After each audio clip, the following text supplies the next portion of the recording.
ఈ యొక్క సమాజానికి ప్రపంచానికి విపత్తు ఉంది అని అర్థం. ఎప్పుడైతే గోసంపద వృద్ధి అవుతుందో అప్పుడు సమాజానికి శుభం జరుగుతుంది అని అర్థం. పరమాత్మ గారు మన గ్రామంలో కామధేనువు లాంటి గోవు సంచరిస్తుంది. నాకు చాలా ఆనందం అనిపించింది. గతంలో కూడా ఈ గోవుతోనే పూజ చేశామనుకుంటున్నా నేను. ఈ గోమాతకి ఏదైనా పూజ చేసింది చాలా చాలా ఆనందకరం. అదిగో అప్పుడే కనిపిస్తుంది. గతంలో ఇంకా బాగా జరిగింది కార్యక్రమం. శివారెడ్డిని పుట్టించినటువంటి ఉత్సాహంతో చేశారు.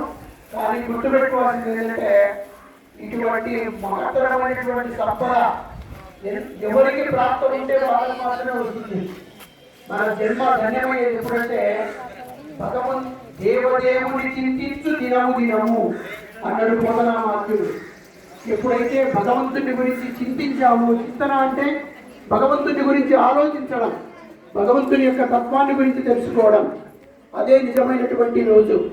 కాబట్టి మనమందరం కూడా ఇలా చక్కగా ఇలాంటి కార్యక్రమాలు మళ్ళీ మళ్ళీ జరుపుకుంటుండాలని చెప్పి నేను సవినయంగా విజ్ఞప్తి చేస్తూ అత్యంత భక్తి శ్రద్ధలతో ఈ కార్యక్రమాన్ని నిర్వహించినటువంటి గ్రామ పెద్దలు, ప్రత్యేకించి నాకు అందరి పేర్లు తెలియవు కానీ నాకు శివారెడ్డి అన్న ప్రతిరోజు నన్ను ఏదో ఒక విధంగా పలకరిస్తూ ఉంటాడు, ప్రతిరోజు గుర్తు చేస్తూ ఉంటాడు. ఎందుకంటే మన కార్యక్రమాలు ఎక్కడ జరిగేటివి చూస్తూ ఉంటారు. వాస్తవంగా ఈ కార్యక్రమం ఇంత విజయవంతమైందంటే మీ గ్రామంలో ఉన్నటువంటి భక్తికి నిదర్శనం. తిరుమల తిరుపతి దేవస్థానం దీనికి ఖర్చు పెట్టేది ఎంత అంటే